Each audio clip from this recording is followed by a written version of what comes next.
జహీరాబాద్ శాసనసభ నియోజకవర్గ పరిధిలో అభివృద్ధి కార్యక్రమాలకు అధ్యక్షత వహించిన మిత్రులు పెద్దలు సురేష్ శెట్కర్ గారు,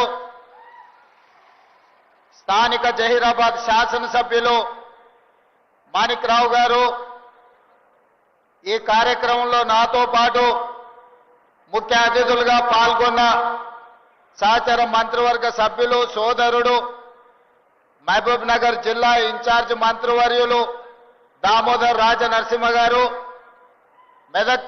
మెదక్ జిల్లా ఇన్ఛార్జ్ మంత్రివర్గ సభ్యులు సోదరిమణి కొండా సురేఖ గారు, అదేవిధంగా స్థానిక జిల్లాలో ఈ వేదిక మీద ఉన్న శాసన మండలి సభ్యులు అంజిరెడ్డి గారు, అదేవిధంగా శాసన సభ్యులు మిత్రులు సంజీవరెడ్డి గారు, డాక్టర్ లక్ష్మీకాంతరావు గారు, అదేవిధంగా మదన్ మోహన్ రావు గారు, రాష్ట్ర ప్రభుత్వ సలహాదారులు పెద్దలు మిత్రులు మాజీ మంత్రివర్గ సభ్యులు మహమ్మద్ అలీ షబ్బీర్ గారు, మిత్రులు వేం నరేందర్ రెడ్డి గారు, TGIIC corporation chairperson Nirmala Jaggareddy గారు, అదేవిధంగా మీ స్థానిక అభిమాన నాయకుడు కార్పొరేషన్ చైర్మన్ గిరిధర్ రెడ్డి గారు, అదేవిధంగా మిత్రులు మాజీ మంత్రివర్యులు చంద్రశేఖర్ గారు, అదేవిధంగా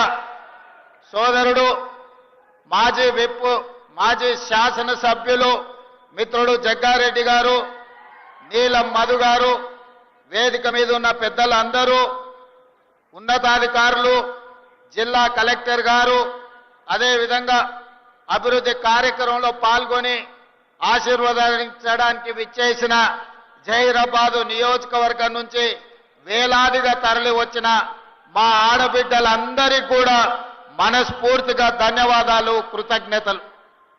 మిత్రులారా, చాలా సంతోషం. ఈ మంచి కార్యక్రమం రోజు బసవేశ్వరుడి యొక్క విగ్రహావిష్కరణ చేయడం ద్వారా ఈ భూమికి, ఈ ప్రజలకు శాంతి సందేశాన్ని అందించిన గౌతమ బుద్ధుడి తర్వాత బసవేశ్వరుడు ఒక గొప్ప ఆదర్శనీయమైన నాయకుడు. వారి ఆదర్శాలు సామాజిక న్యాయం, వారు ఆనాడు గ్రామ మంటపాలు అంతేనా సురేష్, వారు ఆనాడు సమాజంలో అణచివేతకు గురైన సామాజిక వర్గాలకు, మహిళలతో సహా దళితులకు, గిరిజనులకు, ఆదివాసీలకు, బలహీన వర్గాలకు, మైనారిటీలకు న్యాయం జరగాలి అనంటే వాళ్ళ సమస్యలు తెలవాలి. ఆ సమస్యలను చర్చించాలంటే అనుభవ మంటపాల ద్వారా ఆనాడు ప్రజల యొక్క సమస్యల్ని తెలుసుకున్న విశ్వ గురువు ఈనాడు బసవేశ్వరుడి యొక్క విగ్రహాన్ని ఆవిష్కరించుకున్నాం. ఆ అనుభవ మంటపాల ఆదర్శమే ఈనాడు శాసనసభలు, పార్లమెంట్లు మనం నిర్వహించుకుంటున్నాం. వారే కాదు, ఈ జిల్లా మెదక్ జిల్లా అంటే మీకందరికీ తెలుసు. మెదక్ జిల్లా ఇందిరమ్మ పేరు విడదీయరాని అనుబంధం. మెదక్ పేరు గుర్తొస్తే ఇందిరమ్మ పేరు తలుచుకుంటాము. ఇందిరమ్మ పేరు తలుచుకుంటే మెదక్ జిల్లాను గుర్తు చేసుకుంటాం. ఎందుకంటే ఈ దేశ సేవలు, ఈ ప్రజలకు సేవలు అందిస్తూ 1984లో శ్రీమతి ఇందిరాగాంధీ గారు ఆఖరి రక్తపు బొట్టు, చివరి శ్వాస వదిలినప్పుడు ఈ మెదక్ పార్లమెంటు నియోజకవర్గానికి వారు ప్రాతినిధ్యం వహిస్తూ వారు అమరులై ఈ దేశం యొక్క సమగ్రతను కాపాడిన గొప్ప నాయకురాలు శ్రీమతి ఇందిరాగాంధీ. ఆ ఇందిరాగాంధీకి అండగా నిలబడ్డ ప్రజలు మెదక్ పార్లమెంటు నియోజకవర్గ ప్రజలు, మెదక్ జిల్లా ప్రజలు. అందుకే చరిత్ర ఎప్పటికీ మెదక్ జిల్లాను గుర్తు పెట్టుకుంటుంది. మెదక్ ప్రజల యొక్క అభిమానాన్ని కాంగ్రెస్ పార్టీ గుండెల్లో చిరస్థాయిగా గుర్తు పెట్టుకుంటుంది అని చెప్పి నేను ఈ సందర్భంగా తెలియజేయదలుచుకున్నా. వారే కాదు, మెదక్ జిల్లా అంటే బాగారెడ్డి గారు, ఈశ్వరీబాయి గారు, మా అక్క, మా ఆడబిడ్డ గీతారెడ్డి గారిని ఈ ప్రాంత ప్రజలు ఎప్పుడు గుర్తు పెట్టుకుంటారు.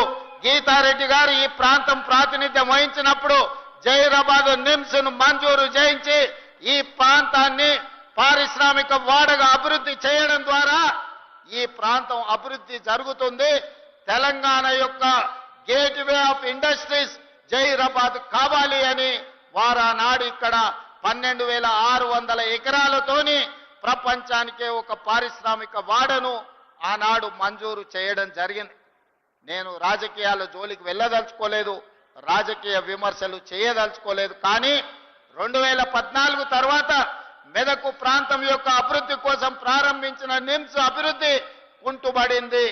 ఈనాడు నేను ముఖ్యమంత్రిగా బాధ్యతలు చేపట్టిన తర్వాత సోదరులు దామోదర్ రాజ నరసింహ గారు నా దగ్గరికి వచ్చి ఈ పారిశ్రామిక వాడలో ప్రజలకు అన్యాయం జరిగింది, భూసేకరణలో వాళ్లకు నష్టం జరిగింది, ఎస్సీలకు అసైన్మెంట్ పట్టాలకు 2.5 లక్షలే ఇస్తున్నారు, భూమి పోయిన వాళ్ళకు 5 లక్షలే ఇస్తున్నారు, వాళ్లకు పెంచాల్సిన అవసరం ఉన్నదని సోదరుడు దామోదర్ రాజ నరసింహ గారు నా దృష్టికి తెచ్చిండ్రు. ఎంబడే మా అధికారులను పిలిపించి మీరు అక్కడికి వెళ్ళి పరిశీలించి ఆ ప్రాంత రైతులతోని మాట్లాడండి, వాళ్లకు న్యాయం జరగాలి అని నష్ట పరిహారాన్ని పెంచి ఇవ్వడమే కాదు వాళ్ళని అందరిని పిలిచి మాట్లాడి ఈ రోజు భూసేకరణ కార్యక్రమాన్ని వేగంగా ముందుకు తీసుకెళ్లి ఈ ప్రాంతంలో ఇండస్ట్రీస్ పార్క్ తీసుకొచ్చి